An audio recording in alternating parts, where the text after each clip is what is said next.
para a disciplina de Direitos Fundamentais do curso de Relações Internacionais da UFT, entrevistamos Aires Panda, angolano residente há 8 anos no Brasil e vice-presidente da Associação Filhos e Amigos da África. Bom dia, eu sou o Aires Panda, sou de Angola. De Angola? Você mora aqui no Brasil faz muito tempo? Eu considero muito tempo, porque eu já estou aqui a caminho de 8 anos. Já faz. 8 anos, por aí.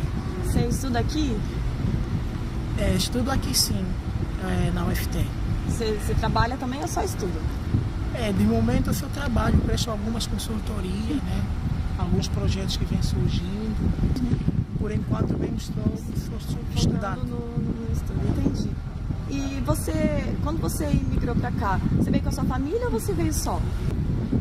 Eu vim só porque quando a gente é selecionado, né, passa para fazer o curso na Universidade Federal, aí, tipo assim, acaba que é uma coisa meio pessoal, não é uma coisa assim de família. Por que você escolheu o Brasil para estudar e para vir para cá? Eu posso dizer que foi o destino, a força do destino que me trouxe para cá. Porque eu, na verdade, eu tinha feito seleção para ir para Cuba. Aí acontece que, não sei o que aconteceu na verdade para Cuba. Eu acho que o meu curso, o curso que eu queria fazer, não era viável em Cuba. Aí eu fui transferido para a Rússia e na Rússia acabei não ser selecionado para a Rússia e a minha nota deu para o Brasil. E como foi a sua adaptação assim, para o Brasil? Você achou muito diferente quando você chegou? Foi mais assim, em relação à adaptação, é meio estranho porque a gente fala português, mas tem alguns termos que aqui é muito diferente, assim. A adaptação sempre é difícil, né? Nos primeiros dias, primeiros meses, sempre é difícil. A gente tem uma coragem, quando a gente é jovem, tem uma coragem de sair, conhecer outros lugares, conhecer outras culturas. Mas no começo sempre temos a adaptação primeiro da comida, temos a adaptação dos próprios termos da linguagem, algumas coisas que são diferentes, a adaptação do clima também, isso é importante. A adaptação em si é muitas coisas, assim, da rotina, do dia a dia, do fuso horário principalmente. Eu me lembro que quando eu cheguei no fuso horário eu dormia muito na sala de aula, muito mesmo. Então, tipo assim, isso aqui é um aspecto, assim, passei, assim, tive que fazer. Durou um bom tempo. Até se adaptar. Até se adaptar. E quando você chegou, até hoje em dia, você sofreu algum tipo de discriminação, preconceito racial ou xenofobia? E, tipo assim, quando você chegou, você sofreu ou você ainda sofre? Ou nunca aconteceu? Acho que, para responder essa pergunta, assim, é difícil ser negro no Brasil. Eu acho que talvez seja a resposta certa. É difícil ser negro no Brasil. Como estrangeiro, eu percebo que preconceito que muitos países como África do Sul, eles avançaram muito em relação a esse aspecto, né? E nos Estados Unidos da América também eles avançaram muito em relação a isso. Mas aqui no Brasil, uma coisa que eu posso dizer assim, que ainda tem muito que se lutar quanto a isso. A gente sofre discriminação, preconceito todos os dias, quase todos os dias, posso assim dizer. O negro é associado a muitas coisas que a gente fica assim, poxa, pá, a pessoa muitas das vezes pergunta o que a gente faz, a gente diz.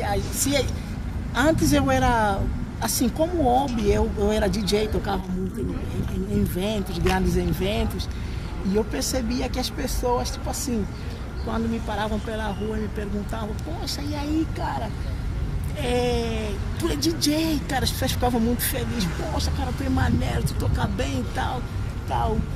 Eu sentia muito, tipo assim, as pessoas tinham uma certa assim, admiravam mais por você, pelo fato de você ser um DJ. Agora, quando você se apresenta como posso dizer, um especialista numa área, formado, você é formado, tipo assim, você é professor, tá, essa coisa toda, as pessoas ficam assim, meio que, você, sabe, desprezando, né?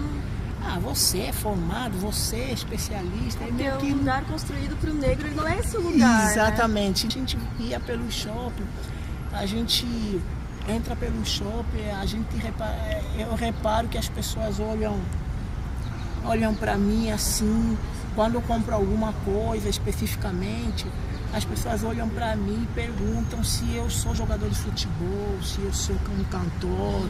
Eu falo que não, eu sou um estudante e tal. Até muitas das vezes eu não especifico que eu tenho especializações ou que eu sou aquilo, porque isso aqui deixa a pessoa assim, mas você, não sei o quê, entendeu? É muita coisa, como se fosse a gente não é capaz, como se fosse a gente não pode ser um consultor, como se fosse a gente não pode ter um nível superior, uma especialização, um mestrado. Então é uma barreira que a gente enfrenta todos os dias, uma resistência muito grande. Então, em relação ao preconceito, eu posso dizer que é difícil você se acostumar, porque cada dia é uma coisa diferente. E não muda nunca. Não né? muda, é sempre uma coisa diferente. O negro brasileiro ele sofre muito a questão do racismo por ser negro.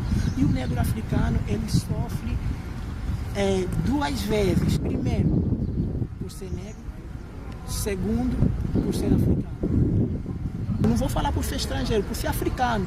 Às vezes o estrangeiro europeu ele é tratado de um jeito. De um jeito. Um estrangeiro... Um norte-americano é tratado de um outro jeito. Um asiático, japonês, meu Deus, é tratado de um outro jeito. Agora o africano é discriminado, não é?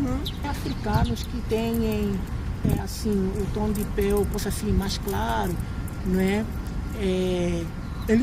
Eles sofrem por serem africanos. Enquanto ele não falar que é africano, aí tá tudo bem. Mas quando o povo descobre que é africano, aí acontece o que a gente tem acompanhado quase todos os dias.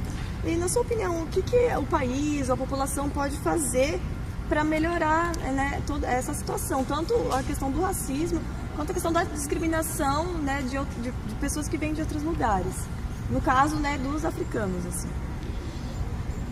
Eu acho que, para além de ser uma questão política, eu acho que é uma luta que tem que ser abraçada por todos, por todas as classes, todos, pelos políticos, pela sociedade no geral. Porque eu entendo que, para uma comunidade saudável, é necessário que a gente mantenha esses pilares bem alimentados de pessoas nas instituições, principalmente nas instituições públicas, a trabalhar essa questão do racismo, do preconceito, da diversidade no geral, não é olhar de uma forma sistemática, no seu todo, porque nós podemos ver que nós vivemos num país democrático, mas existem algumas representatividades hoje em dia que está mudando muito de foco, principalmente nas universidades. Eu já participei muito de centros acadêmicos, muitos grupos, muda muito de foco. A gente tem um princípio, uma coisa de lutar sobre o racismo, sobre o preconceito, mas esse grupo da universidade acaba virando uma coisa meio que promovendo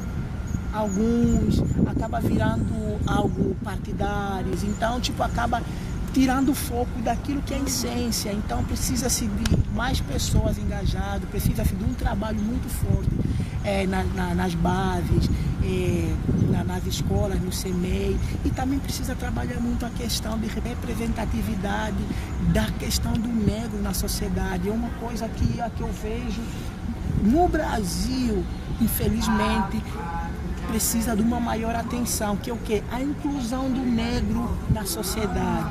Nós podemos perceber em vários espaços públicos quase não tem representatividade, até mesmo nas instituições.